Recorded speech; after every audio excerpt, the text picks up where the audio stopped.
to Joe, go to Grant, then Mike, then Rob. So what's it like to be part of that game where shots aren't falling on either side, but also come out with a win when they come? I mean, I think you have to have a game like that shows a lot of character, how you respond when you're not making shots, and I feel like we responded really well on the defensive end, unlike we did against Florida when shots weren't falling. I think we learned a lot from that game. Many lessons were learned, and I'm glad we responded the way we did today. But a game like this shows a lot of character. How do you react when things aren't going your way offensively? Why was this different than Florida? I mean, what are those lessons that you learned? Yeah, just being able, like I said, like I've always said, we think we're the best defensive team in the country. Whether shots are falling, whether we're scoring or not, and we always have to be able to rely on our defense. And on Wednesday when we played them, we weren't that team, and so we sat down in the film room. We had to look ourselves in the mirror individually and collectively as a team and learn from our mistakes, and I feel like we did. Just like you've always been a good rebounder for your position, for your size. Grabbing 14 in a game like that, was there some point in the game where you kind of realized that you would have to take that upon you because of the way it was flowed? I knew coming in that was what I was going to be called to do. That was what my position needed.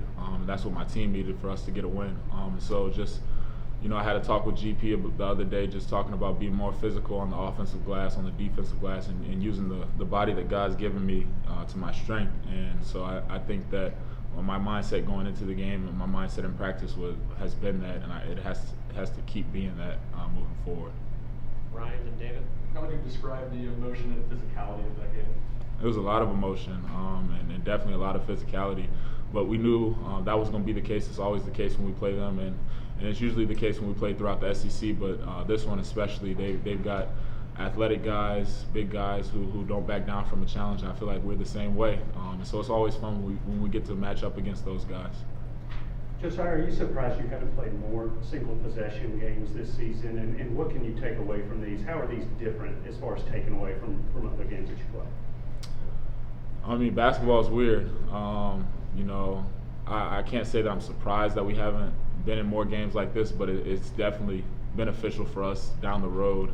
I feel like every game is beneficial, but the ones where, it's 1, 2 possession, 3 possession games are really big, and we have a lot to learn. And I think that it's a fine line between winning and losing, and you saw that today.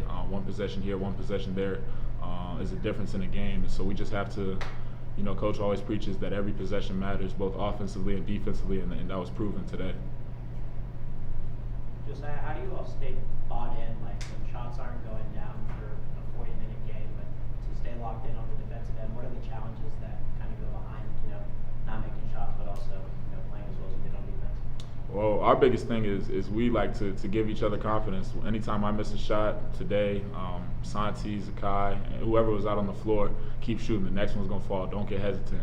And vice versa with whoever shot may not be falling. Like Olivier, he missed a couple early ones, but we kept giving him the ball. We stay confident in each other because we know that the work that we put in, we know the capabilities and the talent that we have on the offensive end. And I think just defensively, that's our DNA. Like I said, we have high character guys, and your character shows when things aren't going your way and shots aren't falling. So I was really proud of the way we responded today defensively. Coach Barnes said that they expect you to make some of those mid-range jumpers to kind of settle the guys down when those shots aren't falling. What makes you that guy for this coaching staff? I would just credit my preparation, credit the work that I put in before practice, after practice, whether it's making shots around the perimeter or just doing form shooting. I feel like I can get to my spot. My teammates have given me the ultimate confidence to when I get the ball within the arc to go raise up above defenders, and so it's just the confidence thing that I have in myself and that my teammates give me. Josiah back here. What about Tobey? Does a physical style game fit his style of play? Everything about Tobey is physical. The way he walks, the way he talks, like he's just a physical human being. He's a big dude, and like I was telling the guys on the court, I've never been around somebody who just, I think he should have played football. I'm really surprised that he didn't, but he's a smart guy. He doesn't want the head injuries and things like that, but he brought everything I think like a football player would do, and brought that to the game of basketball. And his play style is physicality, and that's what we need from him. And he brings an enforcer type guy like Urosh does, where we know that Tobey one-on-one, we're taking Tobey every day of the week just because of the way he practices. Like he's always going to put his body on the line. He's always going to give 100%, and that's what we need out of everybody, but especially Tobey. Finish up with Wes and Mike. Josiah, when y'all go and watch, I know every game's its own kind of game, but when y'all go watch games and on tape and games you've shot well and games you haven't, is it usually just missed shots that are the difference, or are there other things that lead to that? Wait, one more time. My bad. I didn't hear No, that. like when you're watching games, or when y'all play well offensively and when you don't, is just making or missing shots the only difference, or are there things that sort of lead to those performances other than the shots? Yeah, sometimes that's the case, but more often than not, like some of the games throughout the year where we've started off slow is we were trying to play outside in, not getting an inside presence, and that's where we tried to correct our mistakes on offense.